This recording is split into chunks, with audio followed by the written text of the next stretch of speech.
The ESPN era is off to a sleepy start with Wrestlepalooza, so let's try to stop the 10 count next. Let's get right to it and start the 10 count with topic number 1, La Primera Highlight, as we always kind of knew that Io and Stephanie would steal the show, and they did. They just didn't have much competition tonight. So I'm not sure if I've known a bad match involving either one of them.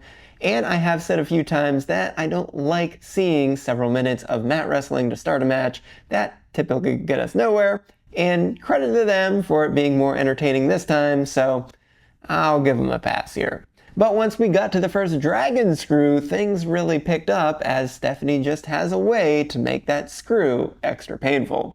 And maybe this time it was a little bit too painful as Io seemed too debilitated after that. And then after that dragon screw, we saw Stephanie's knee drop as well, and that always seems to have a little bit of extra gusto to it. So we also had Stephanie give everyone what they wanted with another devil's kiss. Now weirdly, it was a little bit surprising to see Io kick out of the SVB, but we just didn't know what was in store here, as the spiral tap, or whatever we're going to call it in the future, simply blew me away. So props to Stephanie tonight. For Io, just standard excellence here yet again. You'll love to see her hit that Spanish fly. And I do want to talk about that knee injury, as it was hurting a little bit too much, but was suddenly fine when she was able to do her bullet trains, the second with the knee pads down, which was admittedly a desperation play. Now, number 1, I don't think that was needed here. And number 2, it was really not a smart move if her knees were really hurt so much from those 2 dragon screws. Now, it feels like forever since Io won a match, which an over the moonsault, which is not exactly true, as she beat Raquel with that in her last match. However, she hadn't won a match like that since then, since WrestleMania. So it's only 1 win since WrestleMania with the over the moonsault. Very surprising. Nonetheless, great match for Io as well, and congrats to Stephanie. Love everything that she does. We just hope that she doesn't have a reign like Io's from earlier in this year. I'm simply not counting on it though. Alright, topic number 2, F5 City. Yes, I get it, and no, I don't get it at all. And either way, I definitely don't like it. We were 6 dates remaining in Cena's career going into Wrestlepalooza, and we spent one of them rehashing Lesnar's most dominant role when he defeated him going to Suplex City over a decade ago. And they did this as a first match ever in the ESPN era. Ugh, what a terrible choice there. So let's review this. Yes, Lesnar came out hot. He manhandled Cena for several minutes, and then he hit just a mere 2 German suplexes, so I guess we weren't completely repeating those 16 German suplexes from the original Suplex City. So Cena made his comeback with 3 AAs, only for Lesnar to still easily recover to stop a 5-knuckle shuffle to go right into F5 after F5, until they had to finally decide to have him stop with 6 F5s to win the match, and then, for good measure, 1 more on the ref and 1 more on Cena post-match. So the I get it part is that Lesnar is going to be around and Cena will not, so you want him to look strong in his return. And I guess this is setting things up for big things going forward while Cena is down to the end here. So I guess Cena will just be fine in his last matches no matter what. So I do get that. But yet, I don't get it. Why is there a single moment where you think it's okay to have your number 1 biggest star of the last decade and a half do this kind of job for an opponent we not necessarily want to see with 4 PLE matches left? So this is not to a point where he can give us something more than this?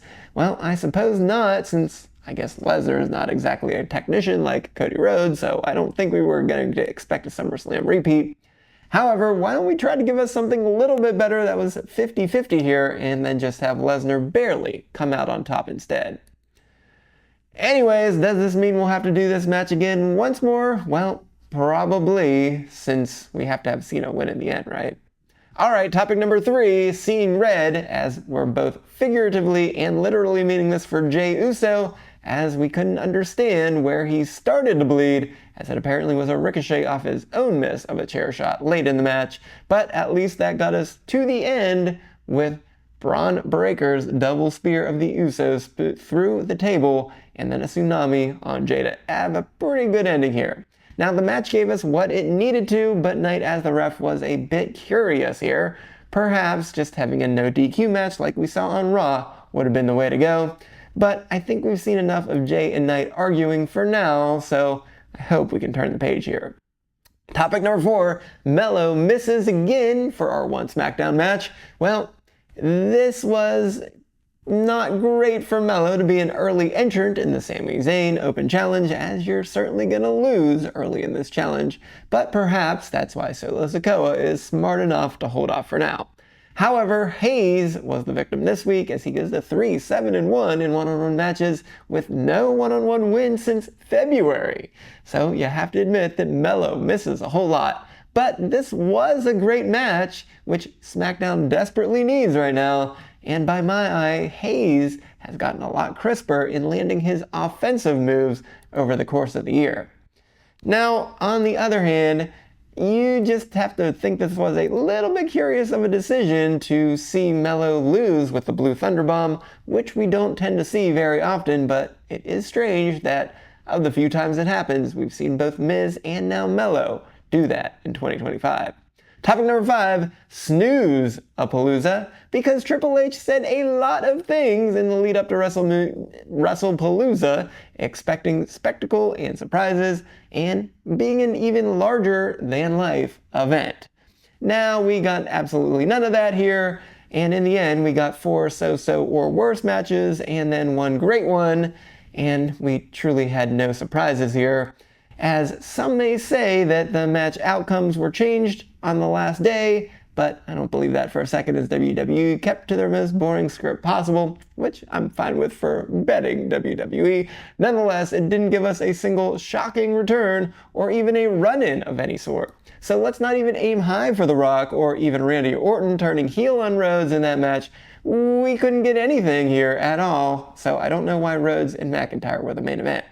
And beyond that, we couldn't get the Vision helping each other in their matches, and somehow Asuka didn't even show up, which really would have made a lot of logical sense here in the build-up. So sorry if you paid your $29.99 and expected more. Instead, you got hoodwinked so far. Now for our winner of the week, that is AJ Lee.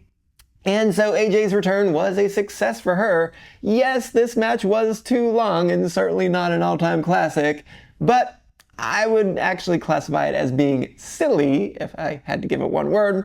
But anyways, this was a 29-minute match, which yes, it was too long, but it was the first time ever that AJ's had the longest match in a PLE in her career, which is great for today, I have to admit. And I didn't see anything that would make me doubt that she doesn't still have it anymore. Now, granted, she didn't get tagged in for an amazingly long time based on the brilliant strategy of Seth Rollins and Becky Lynch, but the second half was full of non-stop shenanigans that really at least gave this some interest, and it was pretty entertaining.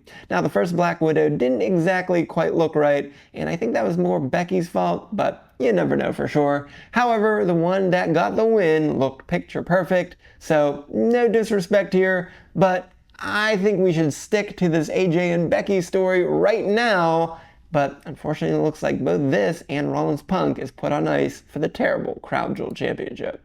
So the loser of the week is Drew McIntyre, and it is one thing not to repeat the Claymore through the base of the announce table on SmackDown so that McIntyre can get to the match.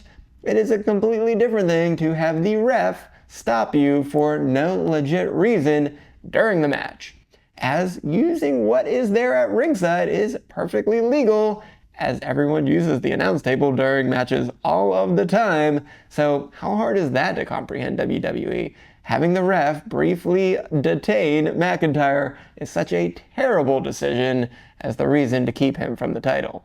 And it's also really bad that the ref was out of position earlier, so McIntyre had a full 10 count before they actually let Rhodes kick out when the ref started counting. So, I don't know, I think he's really ending up being the almost bad guy who always gets there but might not get to that title yet again.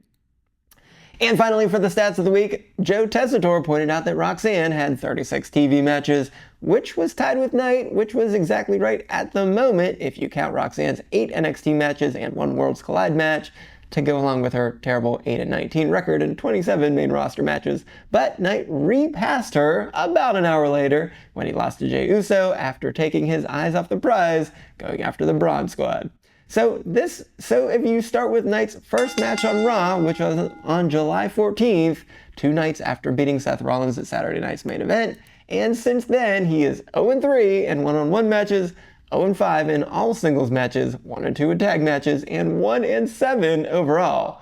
And yet, he still leads everyone with 19 total wins, 10-3-2 one-on-one record, a 12-8-2 singles record, a 6-1 tag record, and an 18-9-2 record on SmackDown only. So, after all that, based on these records, should Knight go back to SmackDown? Yeah! Well, it looks like I did not beat the 10 count yet again, as I had 2 weeks off, so I'm a little bit rusty. Give me a break here. Nonetheless, I still certainly beat what we saw on Wrestlepalooza this weekend, so if you were lucky enough to get Wrestlepalooza for free, or if you were not so lucky to have to pay even more to get it, well, regardless, make sure to go right on over here for free to see how I did on my picks at Wrestlepalooza. So until next time, I am the SportsZu, and this has been Stop the 10 Count.